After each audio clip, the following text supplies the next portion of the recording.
Are you ready to perform music for the people?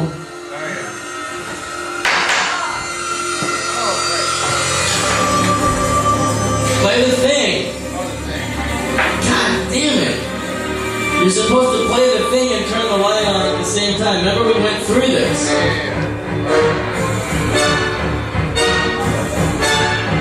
Remember we were talking about timing, remember? Yeah. How like things happen in rapid succession, just like in the movies.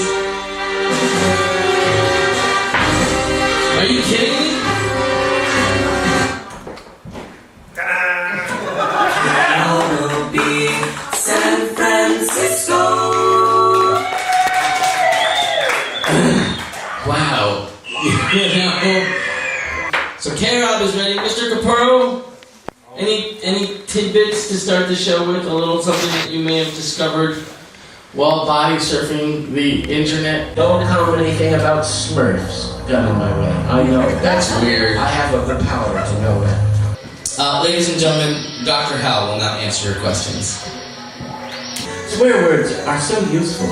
It seems silly to play the game of banning them, but if we don't, they lose their power and are as namby-pamby as a little lambie. How do we navigate to other branches of the multiverse? As Jesus said, "My Father's house has many mansions." And it is said that a multitude of universes dissipate from the point of the present with the progress of time and the seasons, the seconds, even the nanoseconds. The microparticles of the advance of time breed other universes. But how can we navigate? You might not want to. It might cause a whacking great explosion.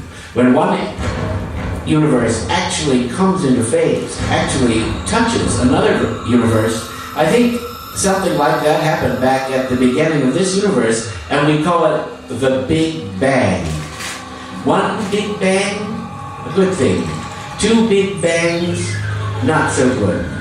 Let's just have one Big Bang and have done with it. But in doing so, we must take heed to beware of the most toxic substance on Earth known. That toxic substance is protoplasm, living tissue. Yes, life causes decay and the erosion of everything else. Life endlessly eats, consumes, and transforms. Life is the cause of death and the cause of filth, because everything dirty is the result of life.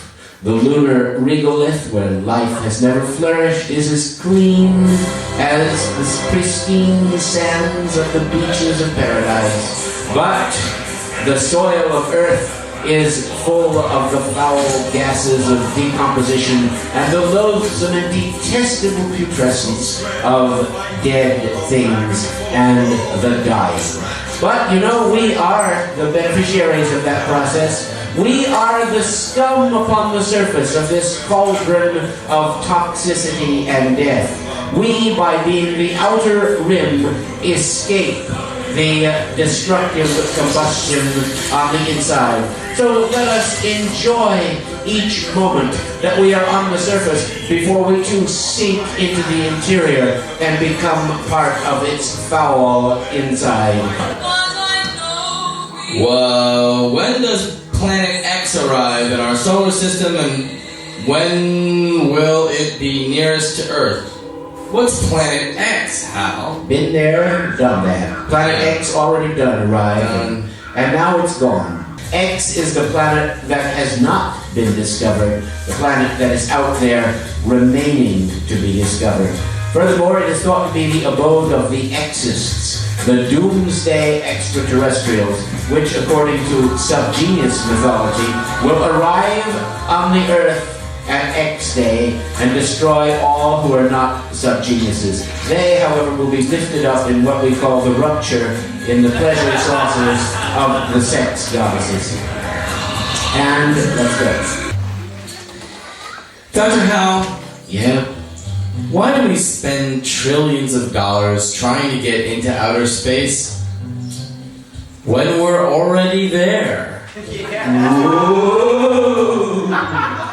Well, yeah, that's right. We're already there. Yeah, we're already there. Moving really fast. Zooming through the galaxy. Zooming around the center of the galaxy. It takes us, a time comparable to the age of dinosaurs to zoom around the galactic center at once. That's a long way. But this motion is so general that we do not feel it. And the whole idea of doing anything is to feel it. We gotta feel it. We gotta get out there and see the planets, and see the stars, and see everything, and experience it on a visceral level. To go forward and to undergo new experiences is to be transformed. And to be transformed is to become something different. It's not to sit there in your shell the same as you were the day before and the day before that. Once you learn, once you experience, once you travel, you are changed, you are a different person, and you go forward. And now that we've gone all of the way around the world many, many times, we need the new frontier, the high frontier of outer space. And then there's also the sub-oceanic frontier, the inner earth frontier, and the inner frontier of the human psyche. But you go there as a benefit whenever you go to any of those other places. You take your humanity along. It transforms. It becomes more than it was, and greater than it was. Your ancestors might not recognize it. You might not recognize it. But there you have it. All the universe or nothing. Which shall it be?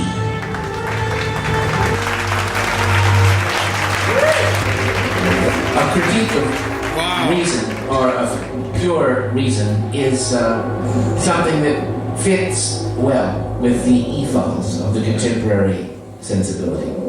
200 years ago was the Enlightenment of the Age of Enlightenment. 200 years ago, reason triumphed over barbarity and superstition, where up to that time there had been credulity, superstition, and fanaticism, where people had been burned at the stake for looking cross-eyed at their neighbor's cow, where people had been broken on the wheel for saying that Jesus post-dated Jehovah. But then came the philosophes of the Enlightenment, who elevated reason to a primary place in the pantheon, and indeed enshrined the goddess of reason.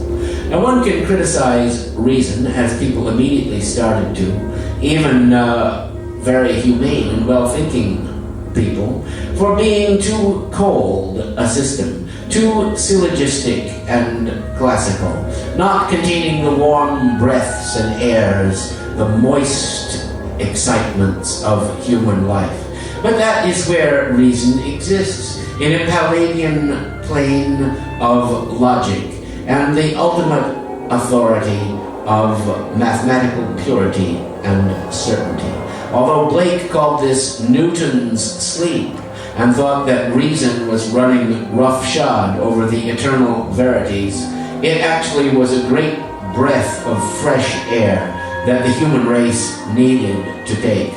But action causes reaction, and counter-reaction, and rushing upon the classical age of reason came the Romantic period, where the emotions were exalted above reason. And then, after synthesis, after antithesis, came the mixture. Actually, that is the synthesis, and that's what we have today. If one criticizes reason, one criticizes it, in my view, for not being any more than a choice. It has to be sought after and courted, and then maybe this goddess will assume her rightful position in the pantheon again. Not everything is susceptible to reason, but the problem with unreason and the irrational is that everything is susceptible to it. So in the name of balance, we shall criticize reason only in saying that it is not the total answer to all the problems which plague us. But as a greater authority than I, the Reverend Ivan Stang, once said, neither is anything else. Thank you.